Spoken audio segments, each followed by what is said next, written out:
They called her being Counter Beatrice behind her back. In the fluorescent lit hallways of Caldera Tech Logistics, a booming supply chain firm headquartered in Denver, Beatrice Langley was known as the quiet analyst. The spreadsheets girl. The woman with neat hair, muted clothes, and a desk always stacked with data models and quarterly trends. She didn't attend after-work mixers. She didn't joke with the sales team. She just delivered results, on time, always correct, and often more insightful than anyone noticed. But they never noticed. Not really. Until the day they fired her. It was late October, the kind of crisp, golden afternoon that made even the city's industrial zones look romantic. Beatrice was finalizing a performance projection. Her division had just posted the highest numbers in company history, when the door burst open. No knock. No courtesy. Just slick shoes and arrogance. Everett Crane, Caldera Tech's freshly minted chief operations officer, walked in like he owned the place. "Beatrice," he said, tossing a navy folder onto her desk like a magician performing a sad trick, "we need to chat." Beatrice didn't flinch. "Is this about the Q3 margins?" "No," he replied with a forced chuckle, "though, sure, let's call it performance related." He paced, a showman with too much stage. The company's moving in a new direction. Agile. Assertive. People-centric. We need leaders who fit the culture. "You're letting me go," she said, folding her hands calmly. Everett smiled as if she'd solved a riddle. "Don't take it personally. These things happen. No one's questioning your intelligence, it's just you lack visibility. Gravitas." Beatrice stared at him for a long moment, her mind cool and precise. Gravitas. That was his excuse? Everett was the kind of executive who loved buzzwords more than results. He held vision talks once a month and posted inspirational quotes on Slack that he never lived by.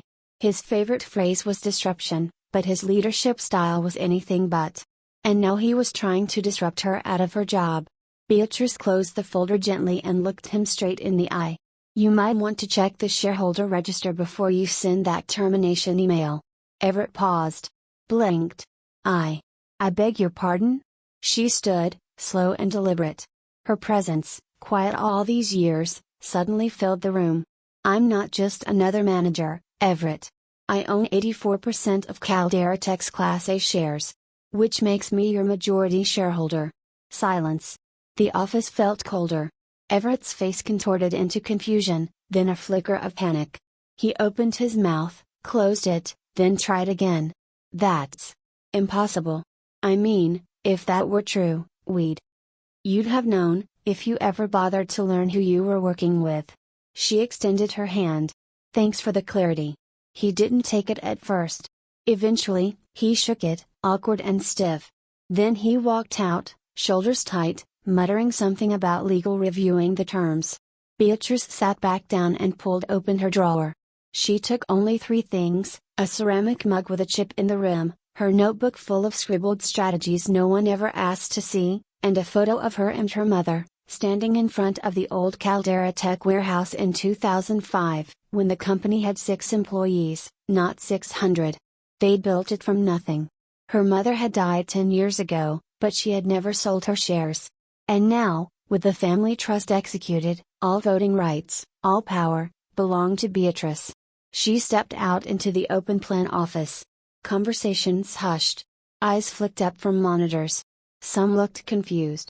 Some guilty. Some were already pretending not to know her. Let them. They thought they were burying her. But really, they were clearing her launch pad. In the days that followed, Beatrice moved like a shadow. She didn't answer HR's emails. She ignored the farewell invite someone sheepishly sent on Slack. She didn't owe anyone a show.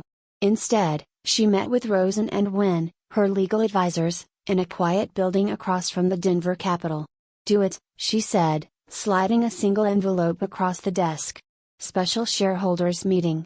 Review of executive leadership." Her lawyer, Marlene Wynn, tilted her head. "Are you ready for this?" Beatrice gave a rare smile. "They wanted a culture change. I'm giving them one." That Friday, the filing went through the state's corporate registry. By Monday, whispers had begun. Everett walked the halls with his usual confidence, but people noticed his laugh didn't land as easily. He was still bragging about the Q3 numbers, Beatrice's numbers, and passing them off as proof of his strategic direction. He had no idea what was coming. And that was the point. Beatrice spent the weekend in the home she inherited from her mother, a modest ranch house near the edge of town. The kitchen still smelled faintly of cinnamon and books. She laid out the reports on the dining table: employee attrition, HR complaints, client churn, and project backlogs. Behind every number was a story. A person. Not just data. Not just outcomes.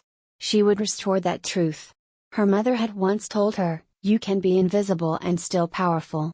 The most dangerous minds are the ones everyone forgets to fear." Now they'd remember. Tuesday morning arrived cool and bright. She wore a deep charcoal suit, tailored but simple. No designer heels. No statement earrings. Just quiet precision, the same way she'd built her career. At 8:55 a.m., she walked through the front entrance of Caldera Tech. The receptionist's eyes widened. "Miss Langley. Good morning." Beatrice offered a nod. "Morning, Avery." The boardroom was already buzzing. Laughter, paper shuffling, bad coffee. Everett stood at the head of the table, gesturing toward a pie chart no one was really listening to. Then the doors opened. And everything stopped.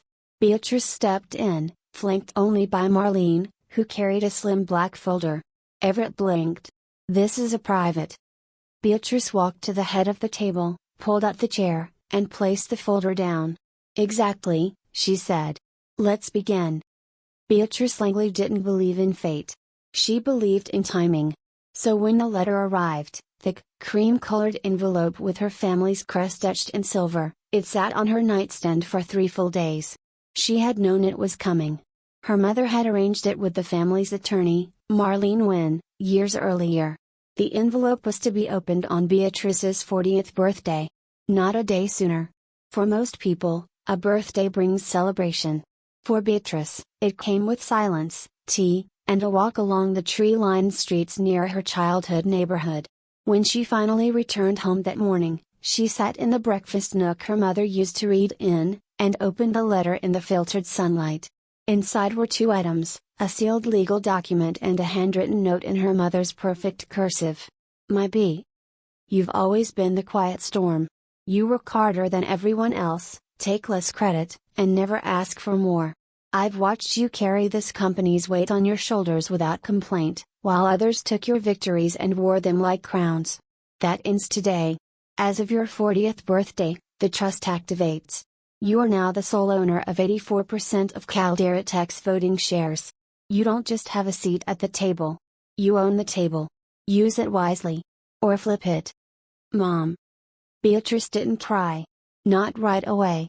She simply sat there, the letter spread out like a map to a destination she had walked toward for years, without realizing she already held the deed. When she finally spoke, it was a whisper to the empty room. "I'm the company." The trust document was sealed, notarized, and legally airtight. Her mother had kept control of the company stock until now. Even in death, she had waited, quietly, patiently, watching the corporate climate unfold. She must have known that Caldera Tech's board would become bloated with showboats and spreadsheet kings. She must have predicted that someone like Everett would rise on charisma and connections alone. That someone would try to push her daughter aside. That moment had arrived. 2 weeks after receiving the letter, Beatrice was fired by a man who had no idea she held his career in her briefcase. And now, she held the entire company's future in her hands. It wasn't just poetic justice. It was strategy. Marlene confirmed the document's authenticity with a quiet nod. "Your mother wanted you to experience it all first," she said. "To see who they really were. And they showed their hands." Beatrice thought back to every meeting she had been talked over, every idea attributed to someone else. Every time Everett had smiled just a little too wide after co-opting her initiatives and selling them to the board like they were his own. She'd taken it. All of it. And now? Now she was going to speak. The shareholder meeting was set for Tuesday morning. Only 3 people knew about it: Beatrice, Marlene, and Carolyn Cho, the woman who had been her mother's closest confidant and Caldera Tech's original head of HR, now quietly working as a private advisor. When Beatrice met her at a small cafe on Blake Street, Carolyn didn't bother with small talk. "He's gutting the company from the inside," she said, placing a thick folder on the table. "Morale's down 40%. Mid-level talent is fleeing. HR complaints have been ignored or buried. If he stays 2 more quarters, we won't recover." Beatrice flipped through the folder in silence. Employee surveys. Exit interviews. Expense reports that read like shopping lists for a corrupt politician. "He's buying loyalty," Carolyn continued. "Not earning it. And he's betting no one has the guts, or the authority, to stop him." Beatrice looked up. "That bet's about to cost him everything." Back at home, she laid out the full plan across her dining table. She didn't want revenge. She wanted resolution. There would be no dramatic firing scene. No thrown coffee cups or slammed doors. Just paperwork. Precision. And presence. For the first time, Beatrice allowed herself to think beyond recovery. What if she could rebuild the company not just as it once was, but better? What if she created something people were proud to belong to? What if Caldera Tech could be reimagined? On Sunday night, she packed her leather satchel with 3 things: the trust documents and voting records, a full audit of Everett's decisions as COO, and her mother's letter, now worn at the edges from rereading. She picked out a tailored suit in forest green, elegant, timeless, powerful in its restraint. She didn't need to peacock. She needed to arrive. On Monday, the office buzzed with the kind of nervous chatter that happens before a storm. People could feel something. No one quite knew what. Everett strutted through the halls with a latte and a joke for everyone. He was glowing from the promotion rumors he had seeded himself, whispers that the board was considering him for CEO in the next quarter. Beatrice passed him in the lobby. He gave her a wide, faux polite smile. "Hope you're finding peace, B. Life after spreadsheets can be surprisingly liberating." She met his gaze, her expression unreadable. "Oh, I've never felt more free." That evening, Beatrice met with Marlene and Carolyn one final time in a quiet conference room at a law firm downtown. "This is everything," Marlene said, handing over the official filing. "Tomorrow, you walk in with authority, not arrogance. They won't know what hit them." Caroline leaned in, voice low. "He's underestimated you every step of the way. That's his pattern. You don't need to say much. Just stand still and let the truth make the noise." Beatrice nodded. The moment had come. And she wouldn't blink. Tuesday morning arrived not with chaos, but with clarity. The air in downtown Denver was brisk, sharp enough to wake even the sleepiest executives walking into Caldera Tech's glass-paneled headquarters. The building shimmered under the pale sunlight, oblivious to the reckoning waiting within its polished walls. At 8:55 a.m., Beatrice Langley entered the lobby. No security escort. No entourage. Just a slim black satchel over one shoulder and the quiet command of someone who knew exactly where she belonged. Ms. Langley, the front desk receptionist, Avery, greeted her with a mix of surprise and nervous respect. "Good morning." Beatrice smiled softly. "Good morning, Avery. You look sharp today." Avery blinked, then nodded, standing a little straighter. "They're already upstairs." "Perfect." On the 14th floor, behind thick glass doors etched with Caldera Tech's crest, the boardroom buzzed with idle chatter. Executives gathered, adjusting ties, sipping black coffee from company mugs, checking their phones. At the head of the table, Everett Crane stood mid-pitch, gesturing toward a sleek slide deck projected on the wall behind him. "Which is why I believe this company is poised for a strategic leap into its next phase of growth," he announced, arms wide like a TED Talk speaker. "We've optimized logistics workflows, automated 6 internal processes, and identified cost-saving opportunities that..." The door opened. Conversations died instantly. Beatrice stepped in, crisp forest green suit tailored to perfection, her heels muffled on the thick carpet. Silence rippled like a shockwave. Everett's eyes locked on hers. "What are you doing here?" he asked, voice tight. Beatrice walked calmly to the opposite end of the long table and placed her satchel on the polished wood. "This meeting," she said, setting a folder in front of her, "was called by the majority shareholder of Caldera Tech." She pulled out a single sheet of paper and slid it toward the board secretary. That's me. You could hear a pin drop. Everett laughed. This meeting is for the board, B. Not ex-employees. Marlene, seated quietly in the back, spoke for the first time. Ms. Langley is not an employee. She is the primary shareholder, and her motion for leadership review has been filed in accordance with all bylaws and state corporate governance laws. The board members, previously half asleep, were now alert, scanning the documents handed to them one by one. Richard Chin, the longest-serving board member, furrowed his brow at the golden-sealed trust papers. "Is this accurate?" he asked slowly, adjusting his glasses. Beatrice nodded. "My mother retained full control of Caldera Tech's Class A voting shares. Upon my 40th birthday, those shares transferred entirely to me. I now control 84% of the company's votes. All documentation is notarized and filed." Everett's face turned pale. "This is ridiculous. She hasn't even been in leadership for over a year. This is a hostile stunt." "No," Beatrice said evenly. "This is accountability." She remained standing, letting the silence amplify her authority. She didn't shout. She didn't need to. The room had already shifted, everyone could feel it. Everett looked around the table, expecting someone to jump to his defense. No one did. Instead, board members quietly reviewed the pages in their hands: financial audits, HR complaints, internal morale reports, and a side-by-side comparison of company performance metrics under Everett's tenure. The numbers were brutal. Departmental turnover, plus 46%. HR complaints unresolved, 13 and counting. Quarterly client satisfaction, minus 22%. Executive travel and perks expenses, plus 37%. Profit margins, flat. All under Everett's leadership. "These numbers are twisted," he barked. "They're taken out of context." "They're taken from your own reports," Beatrice replied calmly. "I didn't twist anything. The truth is loud enough." She sat. "The board has two options," she continued. "Proceed with the leadership review.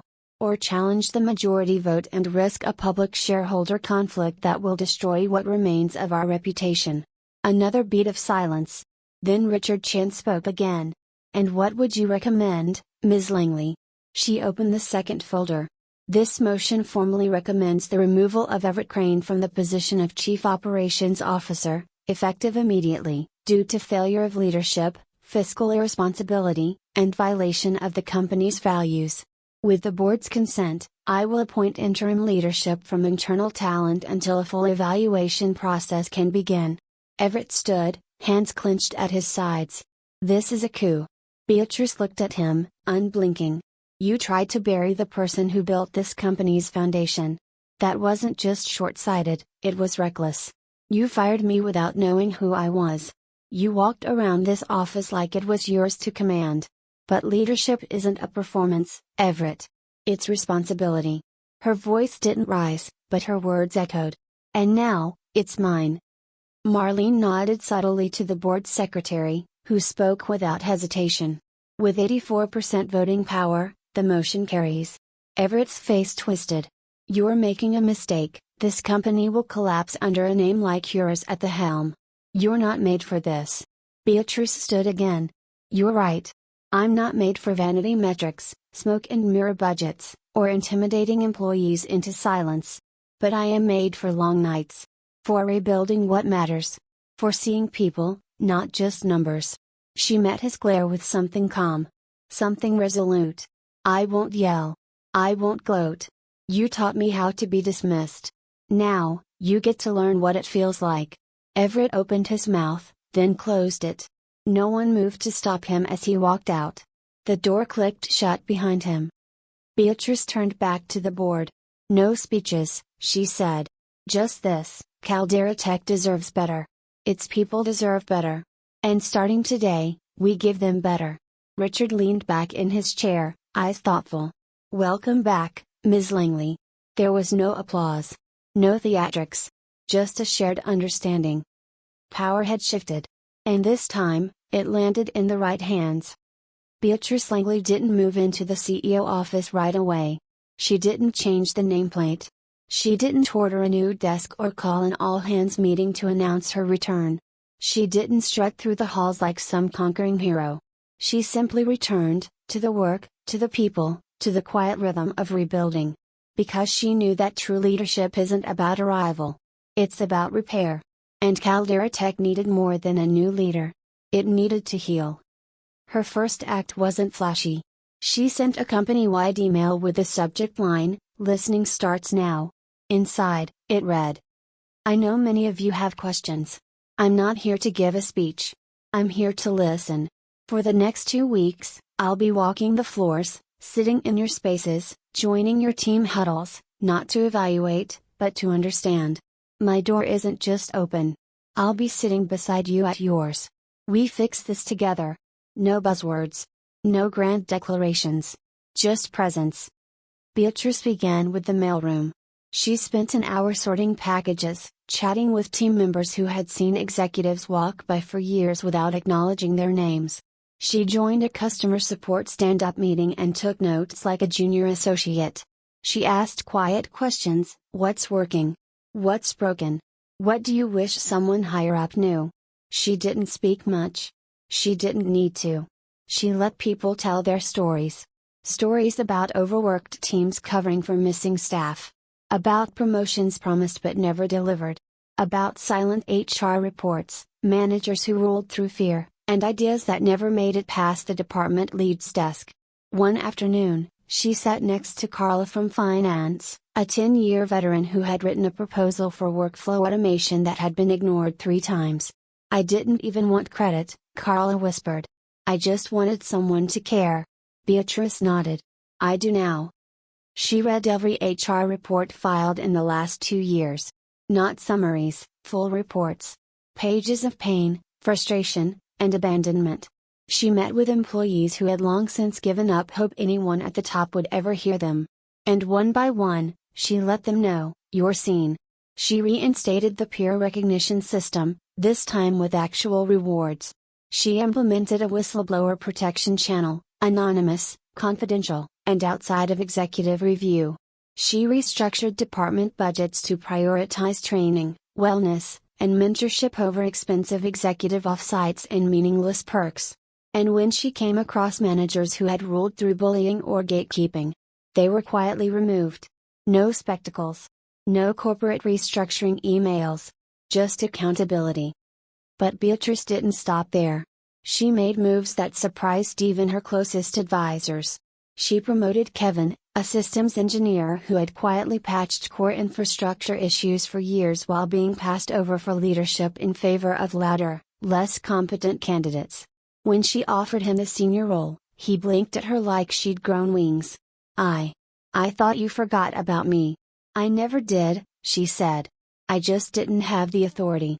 Now I do." She reinstated Lila, a former intern-turned-designer whose concept sketches had been used in pitch decks without her name ever appearing on them. She gave her a project lead position and invited her to present to the board. And then there was Maya. Maya had started at reception, worked her way into client relations, and had been quietly managing her entire team without a title for over a year after her manager's sudden exit. HR had filed her under temporary interim support. Beatrice changed that. Maya got a real title. A real office. And a real vote at the leadership table. When Beatrice handed her the offer letter, Maya looked up through misted eyes. "You don't know how much this means." Beatrice smiled. "I do." At the end of her 2-week listening tour, Beatrice called her first full staff gathering, not in a theater, not in the high-rise conference center, but in the atrium of Caldera Tech's main building, surrounded by the people who actually ran the company. She wore her usual, dark slacks, low heels, a blazer that looked expensive only because it was tailored to fit her exactly. She stood on a simple raised platform and said, "Some of you knew who I was. Some didn't. Some of you only knew what others said about me. But today, I want you to hear it from me. I was dismissed once, not just from my role, but from being seen. From being valued. Many of you have felt that too. And I want you to know. It ends here. This company was never built by titles. It was built by hands and hearts. And I came back not to claim control. I came back to rebuild trust. She paused and looked around the room. People leaned in. The ones who'd been overlooked, the ones patching systems with duct tape, carrying teams without acknowledgement, holding this place together with invisible strength. Your time is now. This isn't a new chapter. It's a new book. And I need your voices to write it. The applause wasn't thunderous. It was steady. Real. The kind that builds, then lingers, like respect. That evening, Beatrice sat alone in her mother's old office, the same one that had remained untouched since her passing. She hadn't moved into the corner CEO suite yet. She wanted to end her day where it began, with her mother's photo by the window and the smell of cedar still faint in the bookshelves. She opened her notebook and began to write, not a strategy outline, not a policy draft. A message. To the people who had held on through the silence. To the people who had stayed, hoping for better. To the ones who were never invited to the decision table. We're building something new. Not for recognition. Not for ego. But for each other. Beatrice didn't need a parade. She just needed progress. And now, at last, the company was breathing again. Not because of a change in title. But because someone had finally started listening. 1 year later, the office walls didn't look much different. The same walnut panels. The same crisp light spilling in through wide glass windows. The same floors that had once echoed with tension and unspoken resentment. But something was undeniably different. It was in the air. It was in the posture of the people walking the halls, not hunched, rushed, or afraid, but upright, even light. It was in the way junior analysts actually made eye contact with executives, and how meetings didn't feel like battlegrounds. It was in the laughter that returned to break rooms, in the impromptu brainstorming sessions in open spaces, and in the simple sticky notes passed between desks that read things like "You crushed that presentation." Caldera Tech was still a logistics company on paper. But now? Now it felt human.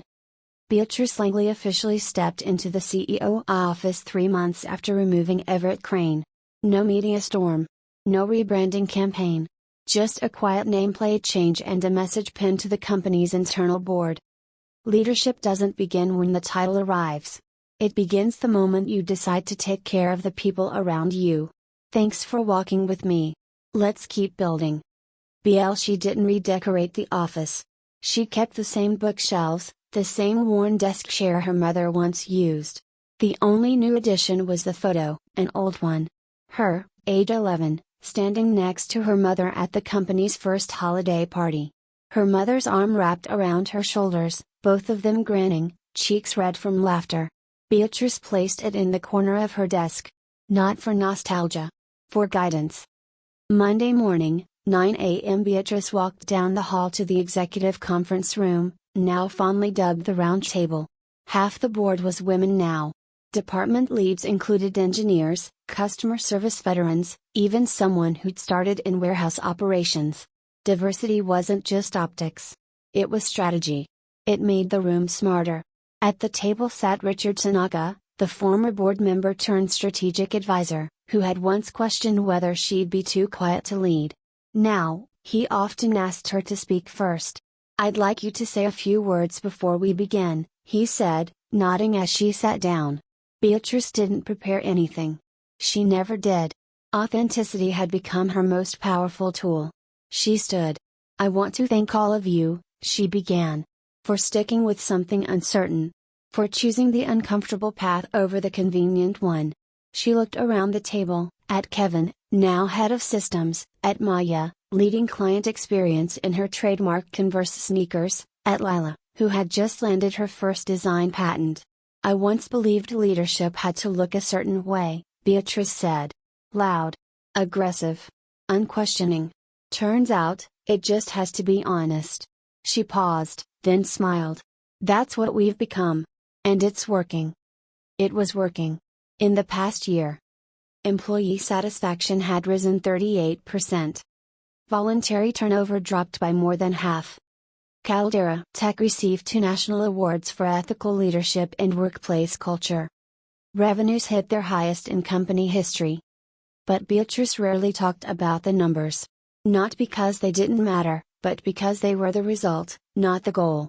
The real win was what she saw in the eyes of her people: pride, purpose, belonging.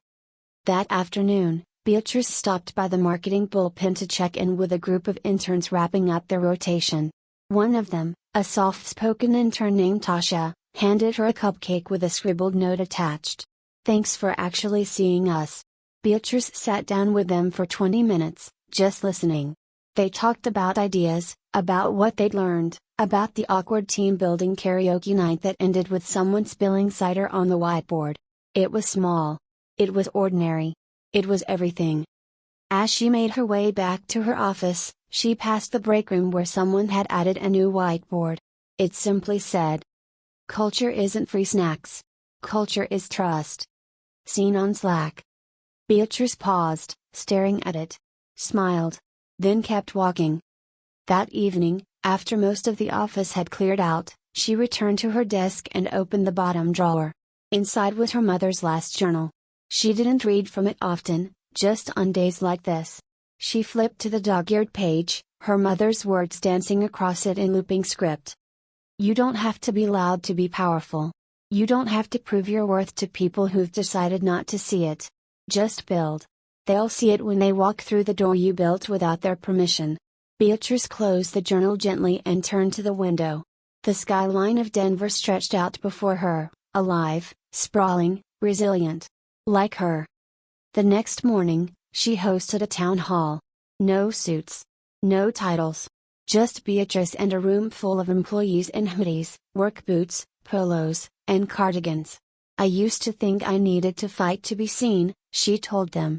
"But now I know, I just needed to build something they couldn't ignore." She looked around at the faces who had weathered the change with her, who had helped shape the new Caldera Tech.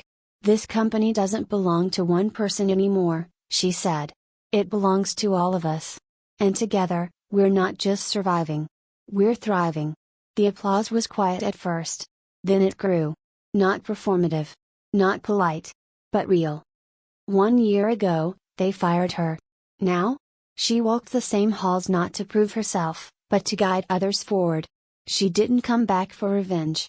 She came back to restore something real. And in doing so, she built something better. Not a legacy of power. A legacy of purpose.